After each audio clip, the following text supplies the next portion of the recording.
Assalamualaikum warahmatullahi wabarakatuh. Jumpa kembali bersama saya Joko di Wesprogo Channel.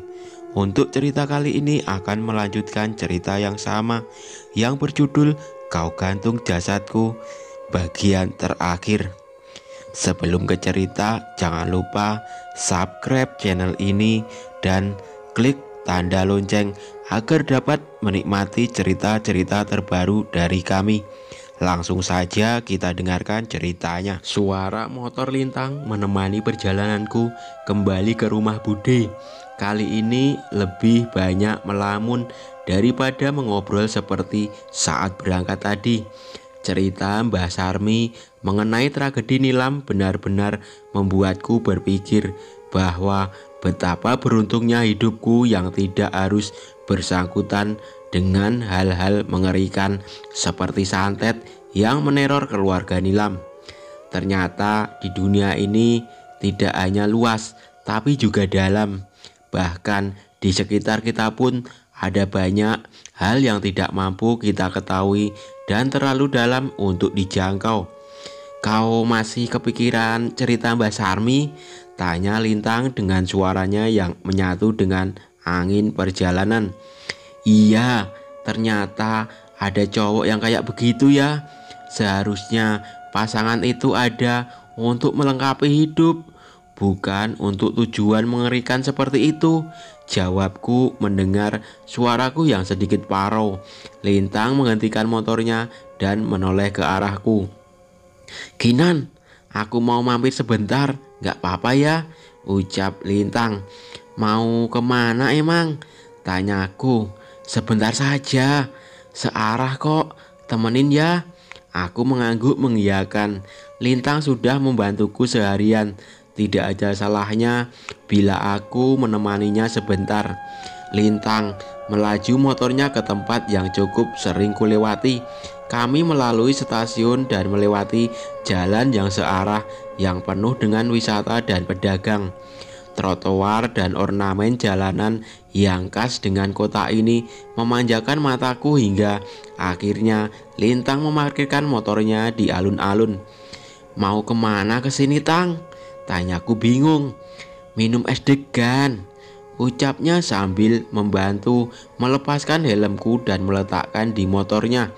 Aku melihatnya terus, mengiranya bercanda, namun ternyata Lintang serius. Dia memesan 2 gelas es degan dan mengajakku duduk di tempat rumput, menikmati pemandangan di tempat itu. Serandom ini? Tanyaku. Iya gak apa-apa kan? Balas Lintang. Aku berkali-kali menoleh pada Lintang, namun sepertinya dia memang hanya bermaksud bersantai dan menikmati pemandangan pohon beringin kembar yang ada di hadapan kami. Tapi mungkin ini ada baiknya tepat setelah tegukan. Pertama, aku seperti merasa beban dan rasa tegang yang kurasakan terangkat sedikit demi sedikit. Awas betah, ucap Lintang menggodaku. Aku memukul Lintang sekedar merespon ucapannya. Kadang memang harus random ini, enggak harus rencana, enggak harus banyak yang dipikirin. Terlalu banyak hal yang bisa membuat kita tenang. Kita hanya perlu berhenti sebentar dan menarik napas untuk menyadari berbagai hal baik di sekitar kita. Aku mengangguk setuju sambil menyeruput es degan di tanganku. Kok jadi melankolis begini ya? Tanyaku kali ini dengan sedikit senyum setuju dengan ucapannya. Ini namanya melankolis ya. Kalau aku nyebutnya ngaso, balas Lintang yang sekali lagi membuatku tertawa. Lintang menyeruput es degannya lagi dan tiba-tiba menarikku berdiri untuk mengikutinya. Ikut aku bentar ya, ucapnya. Aku mengarahkan ke arah beringin kembar dan mengambil slayer dari tasnya. Tang, jangan bilang. Shh, udah ngikut aja. Kamu juga penasaran pingin nyobain kan?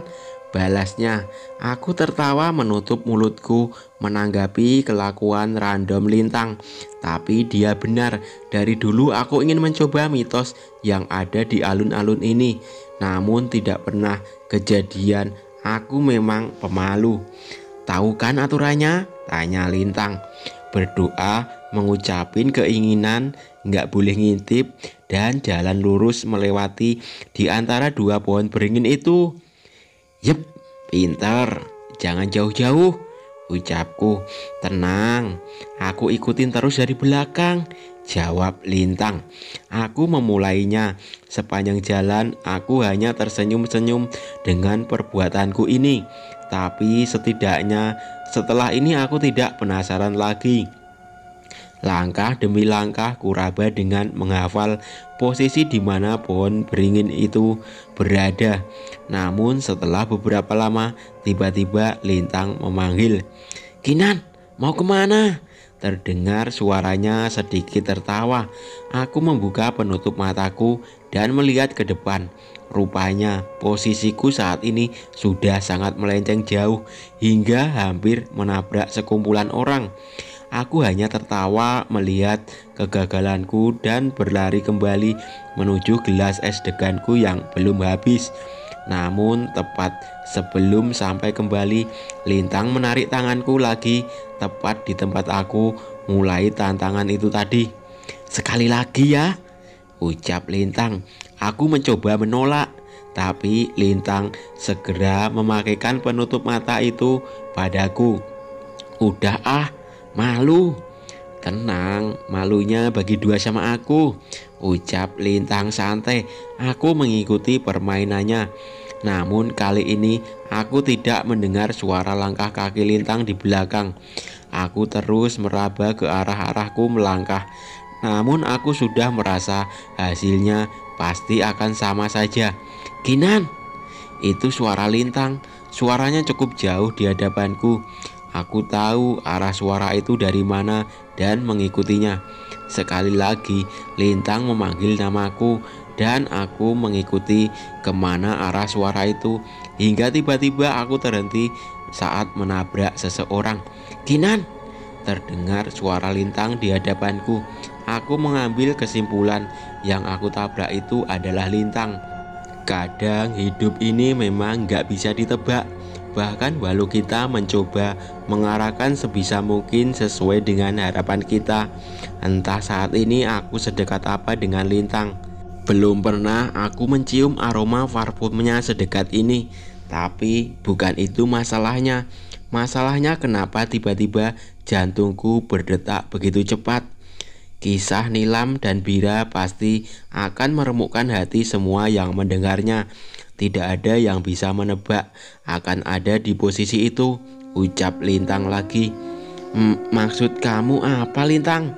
Aku cuma ngasih tahu, aku ada di sini, jangan pernah meragukan kehidupan. Karena bisa jadi aku ada di sini untuk mendampingi kamu menyelesaikan masalah yang kamu hadapi, ucap Lintang. Aku tersenyum. Kini aku mengerti maksud Lintang. Ia melakukan ini semua hanya untuk menghilangkan kekhawatiranku. "Teng ya Lintang," ucapku. "Ada kejutan lagi. Coba buka penutup mata kamu," balas Lintang. Aku menurutinya dan menurunkan penutup mataku.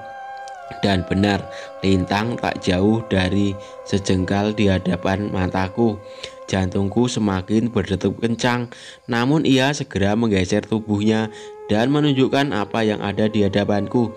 Aku berada di tengah-tengah beringin kembar, persis tempat yang kutuju. Mungkin ini hanya mitos, tapi aku senang bisa menyelesaikan tantangan ini. Tak hanya itu, merahnya langit kota ini membuatku tak mampu menghentikan senyumku. Seandainya bisa, aku ingin bilang pada Lintang, "Terima kasih Lintang atas pemandangan indah ini dan semua usaha kamu lakukan ini untuk membuatku tenang." Namun aku mengurungkan niat dan masih menikmati pemandangan senja di alun-alun kota teristimewa itu. "Kinan!" Lintang memanggilku lagi. Kali ini suaranya seperti sedikit ragu. Boleh nggak kalau aku ngajak kamu ke sini lagi lain kali? Tanya Lintang sambil menggaruk kepalanya. Aku menoleh padanya masih dengan senyum itu. Tapi kali ini aku tahu aku memandangnya dengan tatapan yang berbeda. Masih bisa-bisanya nanya begitu setelah semua yang kamu lakuin ini. Please ajak aku lagi ke sini. Tunjukin pemandangan seindah ini lagi. Entah di sini atau dimanapun, yang penting sama kamu. Sayangnya ucapan itu hanya ada di pikiranku. Aku menahan sekuat mungkin rasa senangku. Mungkin di kamar nanti aku akan senyum-senyum sendiri dan meneriakkan nama Lintang dengan menutup mulutku dengan bantal. Boleh. Sayangnya hanya saja itu jawaban yang akhirnya keluar dari mulutku. Tapi sepertinya salah satu kata saja tidak cukup untuk membentuk senyum di wajah Lintang. Merahnya langit senja menemani perjalanan pulangku menuju rumah Bude. Kali ini ia tidak menurunkanku di minimarket, namun mengantarku hingga rumah Bude dan berpamitan. Nggak takut kesasar? Tanyaku. Kayaknya aku bakal sering kesini kan? Jadi mau nggak mau aku harus hafalin jalan masuk ke komplek ini, jawab Lintang. Sekali lagi aku tersenyum. Aku tidak menyangka Lintang bisa membuatku melupakan semua kejadian buruk yang kualami sejak kemarin. Santi terlihat mulai sehat. Ia membantu Bude mempersiapkan makan malam untuk kami di dapur. Udah sehat, San? Tanyaku. Sudah, Kinan. Maaf ya ngerepotin, balasnya. Enggak ada yang direpotin kok, San. Bude malah seneng kalau rumahnya rame. Iya kan, Bude? Ucapku. Iya, sebenarnya Kinan sudah Bude minta untuk tinggal di sini saja. Tapi dia bilang kampusnya jauh. Hihi, maaf ya Bude. Tapi tiap libur Kinan pasti pulang ke sini kok. Iya, Bude ngerti. Udah sana bersih-bersih, kita makan. Kami bertiga menikmati makan malam yang tenang, tanpa membahas hal yang membuat kami khawatir sebelumnya. Aku hanya bercerita pada Santi bahwa sementara anak-anak kos mengungsi dulu sampai permasalahan di sana benar-benar selesai, aku tertidur dengan cepat malam itu. Kelelahan yang menumpuk semenjak kemarin malam membuatku lelap dengan seketika. Sayangnya, aku merasakan perasaan aneh yang membuatku terbangun dengan tidak nyaman. Lampu kamar memang sudah dimatikan, tapi dengan adanya lampu dari ruang tengah, aku masih bisa melihat dengan jelas. Jarum jam menunjukkan pukul 3 pagi saat itu. Saat itu aku menoleh ke arah Santi yang tidur di kasur tambahan di bawah. Namun bukannya dalam posisi tidur, Santi malah terlihat duduk dengan tatapan mata yang kosong. San, nggak tidur? Tanyaku. Santi tidak membalas pertanyaanku sama sekali, seolah tidak mendengar suaraku. San, kamu gak apa-apa? Panggilku lagi. Kali ini ia menoleh ke arahku secara perlahan, mulai merasa ada yang aneh dengannya. Santi menoleh sambil tersenyum lebar, memamerkan gigi dan mata yang menatap tajam ke arahku. Suara gemertak terdengar dari gigi yang saling beradu. Aku ingat senyum itu. Senyum itu seperti kuntilanak yang berada di kamar Santi. Seketika tubuhku merinding dan tubuhku sulit untuk bergerak. Aku mencoba berteriak, namun entah mengapa tidak ada suara dari pita suaraku. Wajah mengerikan itu memiringkan kepalanya dan memperhatikan mataku baik-baik. Sekilas aku mengira ia akan mendekat, namun yang terjadi malah sebaliknya. Santi kembali merebahkan tubuhnya dan tidur dengan memunggungiku. Aku berniat keluar memanggil Bude, namun aku melihat Santi sekali lagi. Ia tidur dengan tenang, seolah tidak terjadi apapun pada dirinya. Akhirnya aku pun berpikir kembali untuk memutuskan kembali tidur dibanding harus membangunkan Bude malam-malam begini. Pagi setelah Santi bangun seolah tidak terjadi apa-apa dengannya semalam. "San, benar udah sehat?" tanyaku memastikan kepadanya sebelum berangkat ke kampus. "Udah Kinan, tenang aja, gak usah khawatir," balasnya dengan penuh percaya diri. Melihat responnya, aku berusaha berpikir positif dan bersiap untuk berangkat ke kampus bersama dengan menggunakan motornya.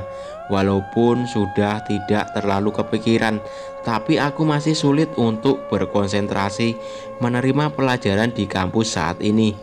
Apalagi saat teringat kejadian semalam. Semoga saja tidak ada masalah dengan Santi setelahnya. Jam mata kuliahku dan Santi berbeda. Dia selesai duluan. Kami janjian jam 3 sore bertemu di depan halaman kampus, tempat kami biasa menunggu di kursi taman. "Naik apa ke sini?" Tiba-tiba Lintang menghampiriku tepat setelah dosen keluar kelas. "Naik motornya Santi, paling dia udah nungguin di depan," balasku. "Tapi pulang ke rumah Bude kan? Enggak ke kos?" tanya Lintang dengan wajah yang khawatir. "Iya, tenang aja. Nanti kalau masalah kos udah diberesin sama Mas Danan, dan katanya Mas Wiro mau SMS aku," jelasku sambil berjalan kaki menuju halaman depan. "Motor kamu diparkir di belakang kan? Kok ikut ke depan?" tanyaku. "Ya elah, gak peka banget nih cewek. Ya nemenin lah. Kamu gak bisa nganterin pulang, nganterin sampai depan juga gak apa-apa," jawab Lintang dengan santainya. Aku tertawa mendengar jawabannya. Aku tahu maksudnya, tapi kalau bisa mendengar langsung dari mulutnya rasanya sedikit berbeda. Aku sampai di halaman kampus sesuai waktu yang dijanjikan. Namun Santi tidak terlihat di sana. Beruntung ada Lintang yang menemaniku mengobrol untuk mengusir kebosananku. "Coba Santi di SMS, jangan-jangan kamu ditinggal," ledek Lintang. "Enak aja, Santi gak kayak gitu," balasku. Namun sesuai kata Lintang, aku segera mengirim SMS padanya menanyakan kabarnya, namun tidak ada balasan. Kami menunggu hampir 1 jam, namun keberadaan Santi tidak muncul juga. "Coba cek motornya, masih diparkir apa enggak?" tanya Lintang. Seseorang meminta bantuan mereka. Tadi aku dan Santi parkir di parkiran depan. Kami pun mengecek keberadaan motor Santi, namun masih terparkir dengan kondisi sama persis seperti pagi tadi kami parkirkan. "Masih ada Lintang, tapi kok jam segini dia belum keluar ya?" ucapku heran. Lintang hanya menaikkan bahunya dan menyarankan minum botol yang baru saja ia beli. "Minum dulu nih, haus kan?" "Makasih ya Tang." Aku meminum pemberian Lintang sambil memikirkan kemungkinan apa yang sedang dilakukan Santi. "Santi gak mampir kos kan?" tanya Lintang tiba-tiba. Aku menoleh padanya. Memang itu yang kutakutkan saat ini. Sembari menunggu, akhirnya aku memutuskan menceritakan kejadian semalam pada Lintang. "Semalam ada yang aneh sama Santi," ucapku. "Aneh gimana?" "Aku kebangun jam 3 pagi. Santi duduk dengan aneh di kasurnya. Dia menoleh dan tersenyum ke arahku. Wajahnya kelihatan serem," ucapku. "Serius kamu? Terus gimana?" ucap Lintang yang raut wajahnya mulai berubah. "Udah begitu aja. Setelah itu dia kembali tidur dan memunggungiku. Paginya dia baik-baik saja, seolah gak terjadi apa-apa," jelasku. Lintang terlihat berpikir. Aku tahu ia memikirkan hal yang sama denganku saat ini. "Aku mau cek ke kos," jawabku sambil segera mengangkat tasku. "Nggak nunggu Mas Dana sama Mas Cahyo dulu?" tanya Lintang. "Cuma ngecek Santi ada di sana atau enggak. Kalau enggak ya kita balik lagi," jawabku. "Ya udah, aku temenin," Kami pun berjalan kaki menuju rumah kos yang seharusnya tidak boleh kami datangi dulu. Namun rasa khawatirku akan Santi memaksaku untuk memeriksanya. "Kunci pagarnya kebuka, Kinan," ucap Lintang. Aku memperhatikan ke dalam rumah. Terlihat pintu depan sedikit terbuka, seolah ada orang di dalam rumah ini. "Ada orang di dalam, Tang. Jangan-jangan itu Santi," ucapku. Jangan masuk, Inan," ucap Lintang. Kali ini aku tidak mendengarkan ucapan Lintang. Rasa khawatirku pada Santi membuatku tidak berpikir panjang dan masuk ke rumah itu. "Santi, kamu di dalam?" teriakku. Tidak ada jawaban apapun dari dalam. Lintang terus menyusul dan ikut berteriak. Kalau kamu di dalam, jawab," tambah Lintang. Namun tetap tidak ada jawaban. Aku menoleh ke arah jendela kamar Santi. Terlihat ada seseorang mengintip dari celah gorden lalu menyingkir. Ada orang di kamar Santi.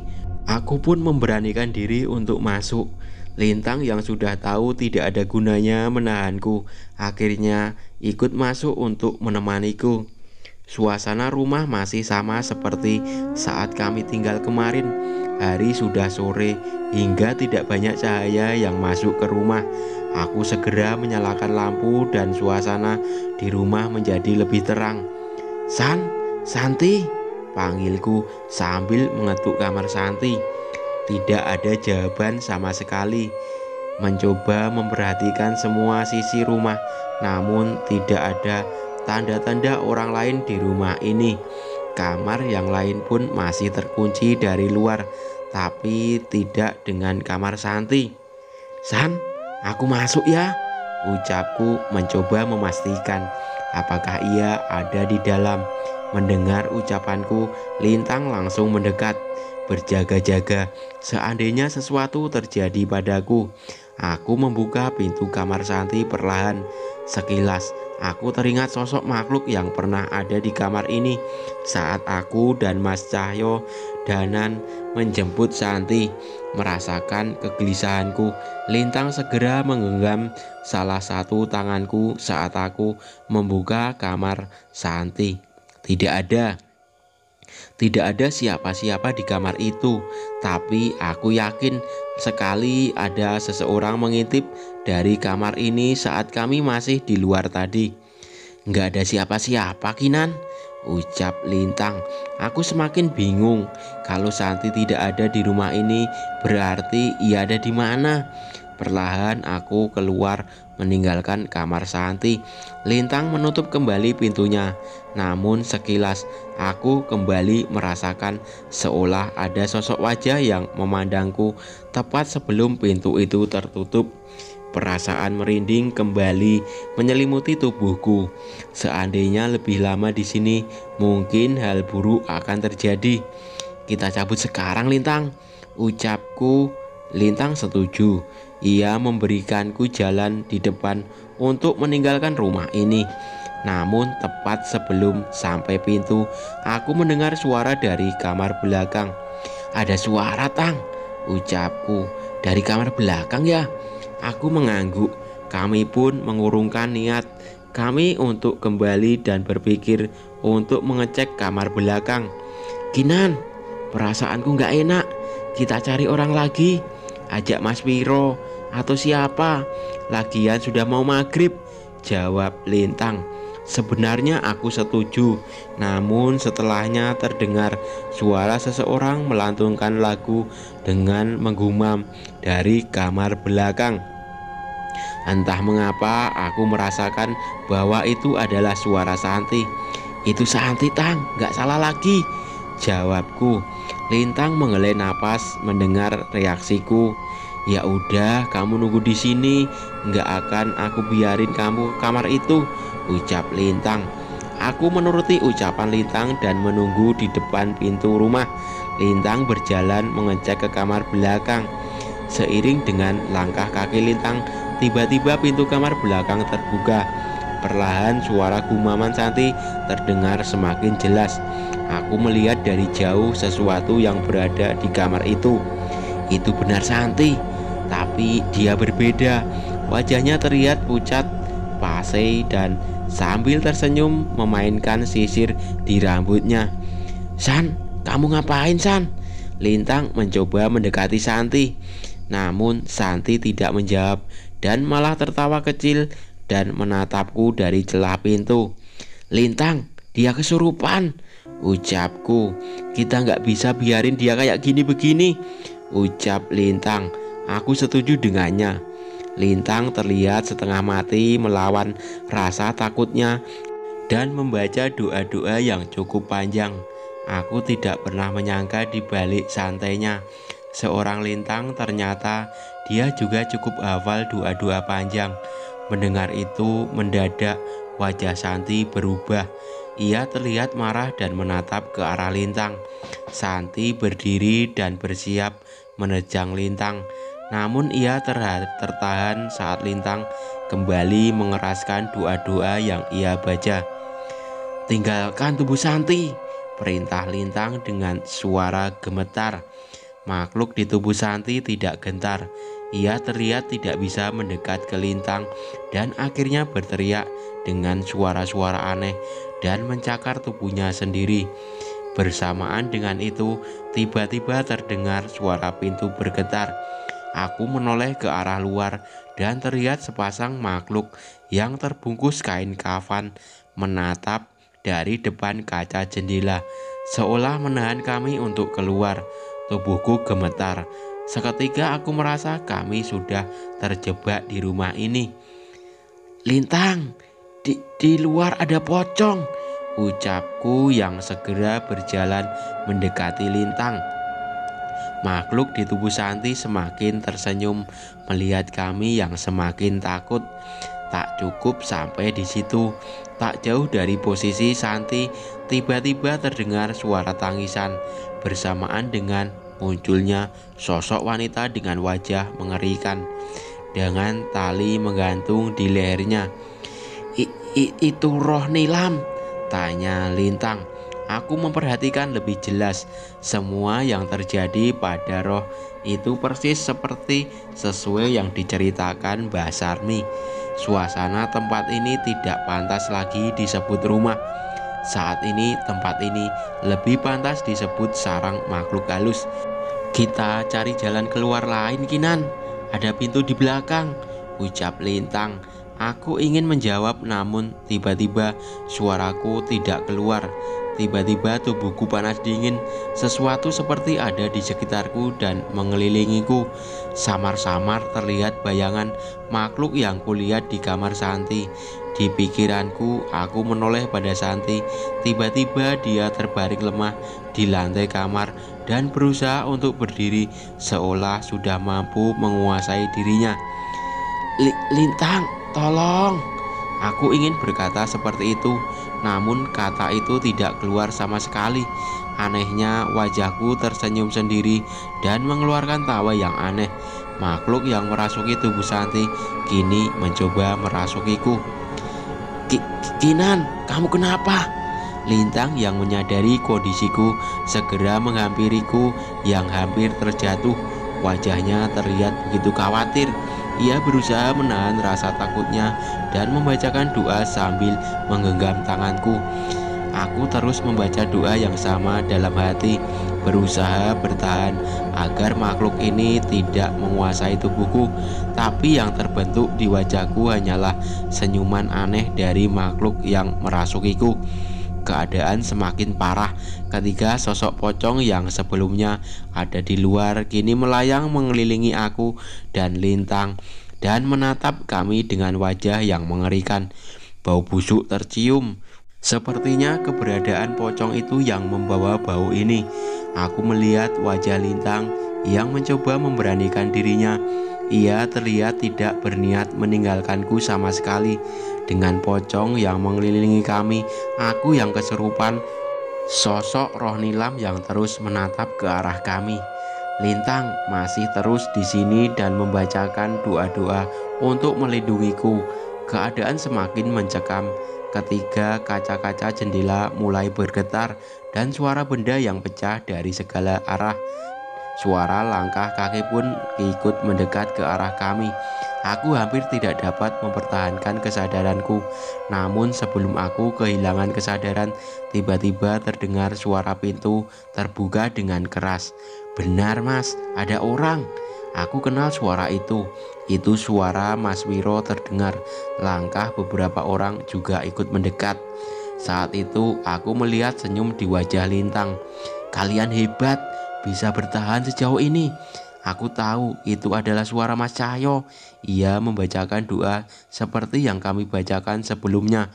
Namun ia membaca dengan lebih tegas dan seolah ada ketegaran yang kuat di setiap kata-katanya. Seketika aku kembali bisa menguasai tubuh ini. Kini sosok kuntilanak itu menjauh bersama sosok pocong yang mengelilingi kami.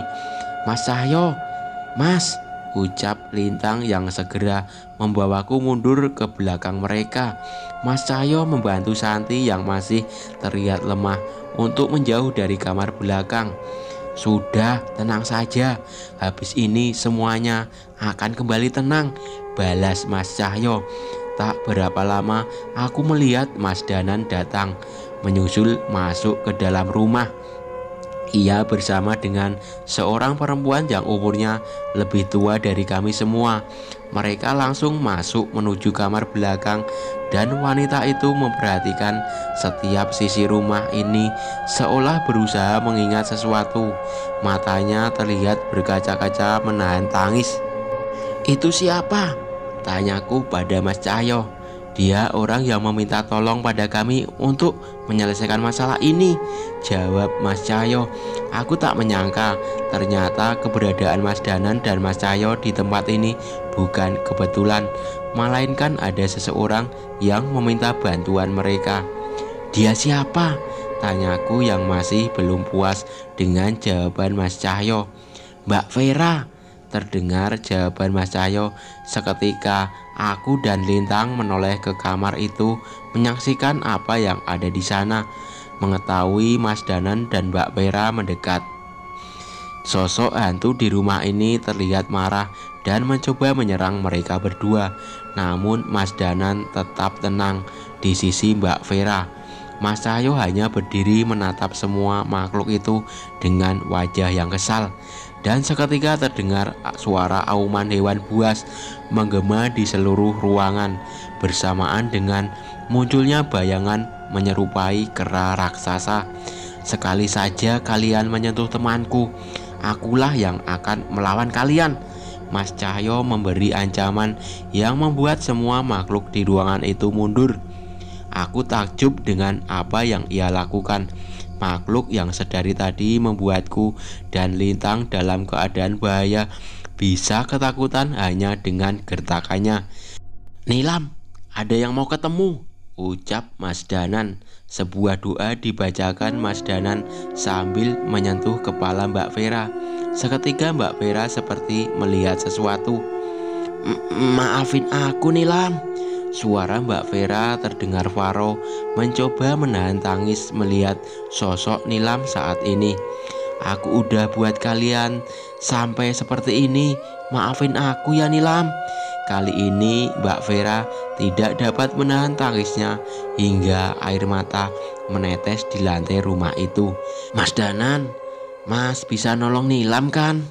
Apa yang harus saya lakukan supaya Nilam bisa tenang?" ucap Mbak Vera setengah memohon pada Mas Danan.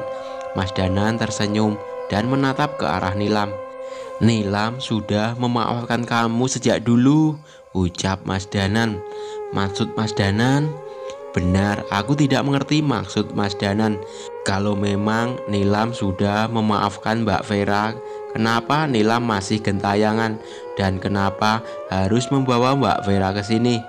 Roh Nilam tidak bisa tenang karena setan-setan yang dikirimkan melalui santet oleh keluarga Bira masih menahannya di sini. Merekalah yang mengganggu penunggu kos dan membakar dendam roh Nilam," jelas Mas Danan. Aku menoleh ke arah Mas Cahyo berharap ada penjelasan lain darinya. Sebenarnya mudah untuk membersihkan sisa santet ini setelah menemukan perantaranya.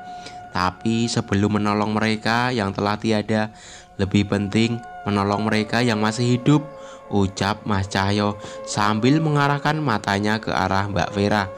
Roh Nilam mendekat ke arah Mbak Vera. Mas Danan membacakan doa pendek dan seketika wajah Roh Nilam berubah. Wajahnya terlihat cantik tanpa luka di wajahnya. Dendamku hanya kepada Bira dan keluarganya. Aku hanya ingin kamu tahu bahwa aku tidak menaruh dendam padamu. Kita teman, jadi jangan merasa bersalah lagi. Itu yang mau Nilam sampaikan, ucap Mas Danan. Seketika raut wajah Mbak Vera berubah. Setelah semua yang aku lakukan sama kamu, masih nganggep aku teman, ucap Vera. Roh Nilam mengangguk sambil tersenyum. Sekali lagi air mata Mbak Vera tumpah dengan suara tangisan yang memenuhi ruangan. Semua yang ada di ruangan ini pasti merasakan sakitnya beban yang Mbak Vera tanggung selama ini. Mbak Vera sebelumnya sudah mau bunuh diri. Rasa bersalah menghantuinya. Bahkan walau sudah terlewat bertahun-tahun, ucap Mas Cahyo. Akhirnya aku mengerti. Tujuan utama Mas Danan dan Mas Cahyo adalah menyelamatkan Vera dari rasa bersalah yang menghantuinya. Sudah Mbak Vera, kita antarin Nilam supaya bisa tenang ya, ajak Mas Danan. Mbak Vera pun mengangguk dan Mas Danan memimpin untuk membacakan doa. Kami pun mengikutinya dengan harapan setiap doa kami bisa menghantarkan Nilam untuk beristirahat dengan tenang setelah semua siksaan yang ia alami selama hidup dan matinya. Perlahan roh Nilam menghilang dari kamar belakang yang menyimpan banyak cerita mengerikan itu. Aku menarik napas lega mengetahui akhirnya masalah tentang Nilam bisa selesai. Mas Wiro, Mas Lintang, bisa bantu bawa mereka ke tempat yang aman dulu. Masih ada yang harus kami selesaikan, ucap Mas Cahyo.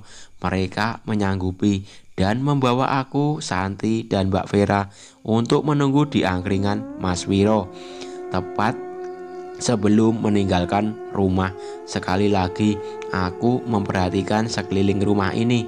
Mungkin saja Mas Cahyo dan Mas Danan ingin membersihkan sisa-sisa santet yang dulu dikirimkan Bira dan keluarganya ke rumah ini. Aku menoleh terakhir kali ke arah dua pemuda itu. Seingatku saat aku masuk tadi, aku tidak melihat Mas Danan membawa benda apapun. Tapi kenapa tiba-tiba sekarang ada sebilah keris di genggamannya? Mas Wiro menyajikan beberapa gelas teh hangat untuk kami. Sebagian posisi tenda ditutup agar tidak ada pengunjung yang datang selain kami. Setidaknya sampai kami semua mulai tenang.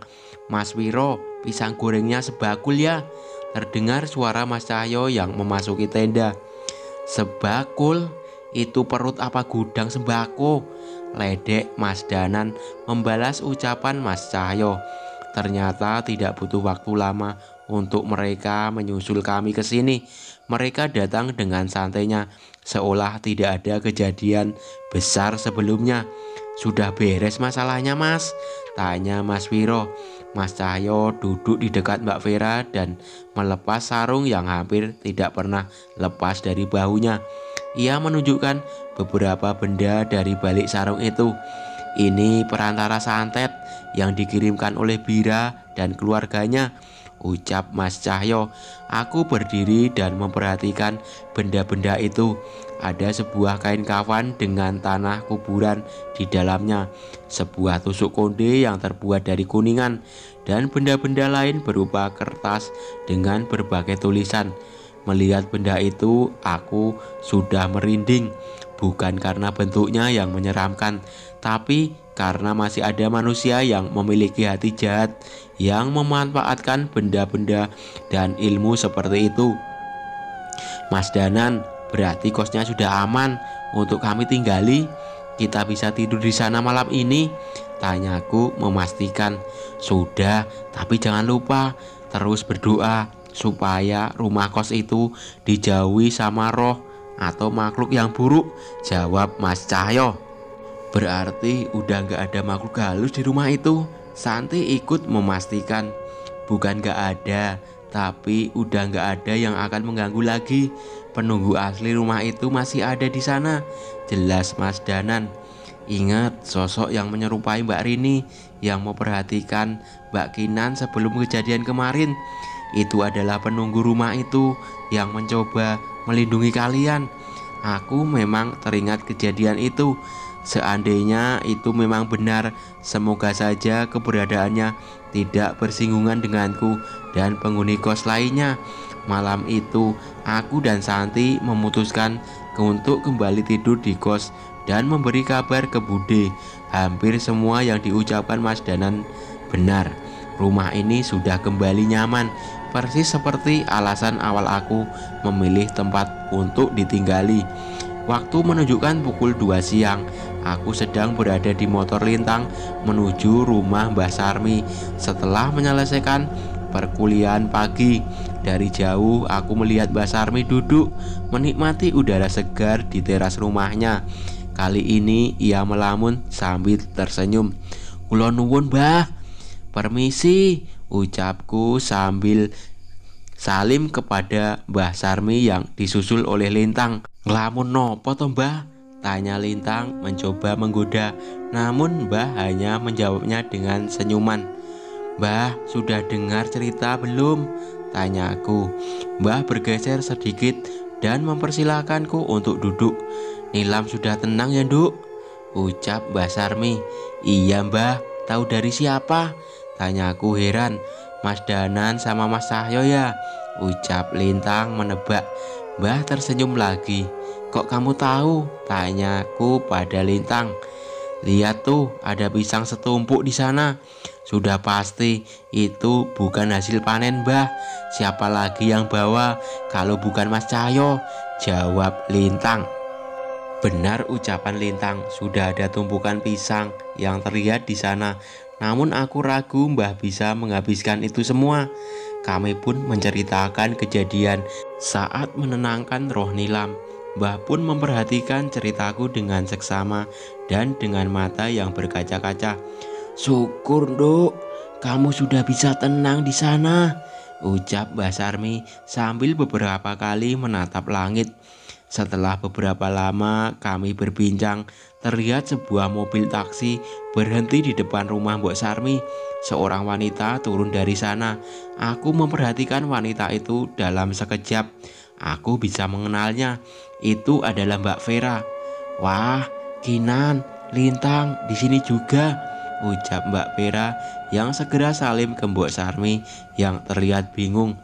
"Aku Vera, Mbah, temennya Nilam," ucapnya memperkenalkan diri sambil duduk di hadapan Mbak Sarmi. Mbak Sarmi mencoba mengingat dengan cukup lama hingga akhirnya ia tersenyum dan mengelus-elus rambut Mbak Vera.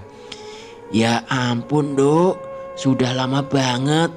Kenapa baru mampir ke sini?" ucap Mbah. "Maafin Vera, Mbah. Vera punya salah sama Nilam. Tapi sekarang semuanya sudah selesai." "Nilam gak marah sama kamu. Mbah pengen bilang itu, Nduk." Kali ini mata Mbah Sarmi berkaca-kaca lagi. Mbak Vera pun segera memeluk Mbah Sarmi.